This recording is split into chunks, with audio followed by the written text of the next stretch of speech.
दोस्तों इन दौर में के जो नाए केर वो सब के रखियो आवेर खानू राय मुँह चवे अला। कलाम फरमाशा बबूतरी ढाणी इंडिया का फरमाशा गुलशेर रायमो मिस्री खान लांगोतरी ढाणी का फरमाश नज़ीर खान बबूतरी ढाणी खां निज़ामुद्दीन रायमे जी फरमाशा गोठ भमराणे का फरमाशा जावेद रायमो अज़ीज़ला वापारी नंढड़ो मनताज रायमो जो असांजे प्यारे भा खानू रायमे जो फर्जंद आहे। ये आशिक़ माण्हू सी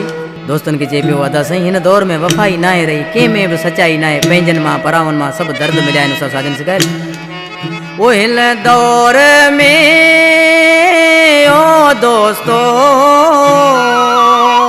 वो हिन दौर में केर के जो नाए हिन दौर में केर के जो नाए हिन दौर में ओ दोस्तों हिन दौर में केर के जो नाए बाबा जो नाए ॾिठो आज़माए भई लालच दुनिया के खाए भई लालच दुनिया के खाए इन दौर में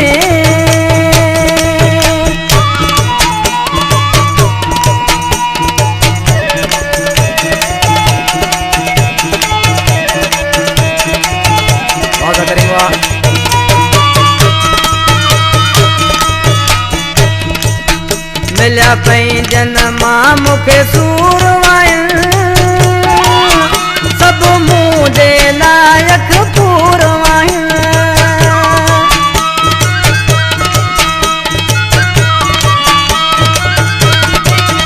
मिलिया पंहिंजनि मां मूंखे सूर वाइन वो सब मुंहिंजे लाइक पूर वाइन के दाह दिया किए हाणे जिया के दाह दिया किए हाणे जिया आसरो ही नाहे ओ दोस्तों इन दौर में केर के जो नाए इन दौर में केर के जो नाए इन दौर में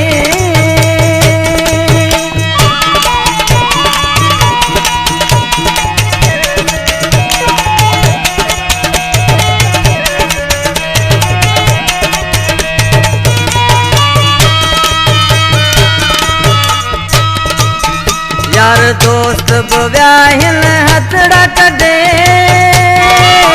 कभी मुँह जल तो हणे हाल पुछे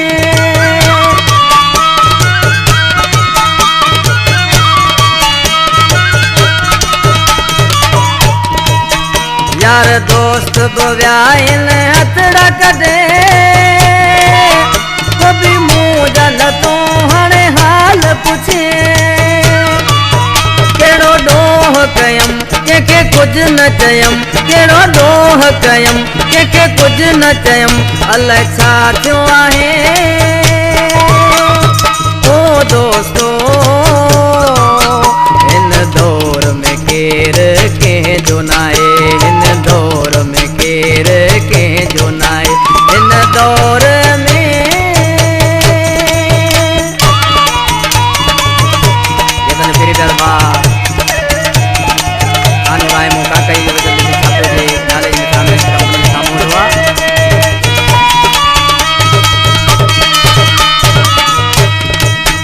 हिन दीनू आणी के तू साड़ी दे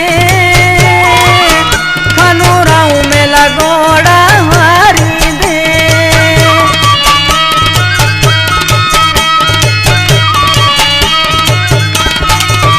हिन दीनू आणी के तू साड़ी दे खानू राऊ में लगोड़ा हारी दे ओ गोट कायो में तो के याद इंदस गोट कायो में तो के याद इंदस भयो दर्द खाए ओ दोस्तों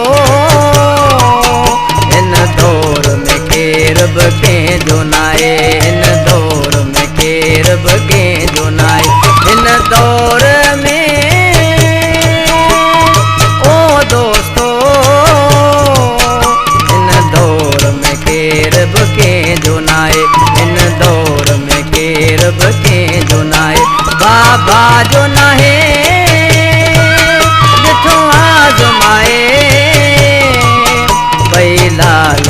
दुनिया के खाए, भई लालच दुनिया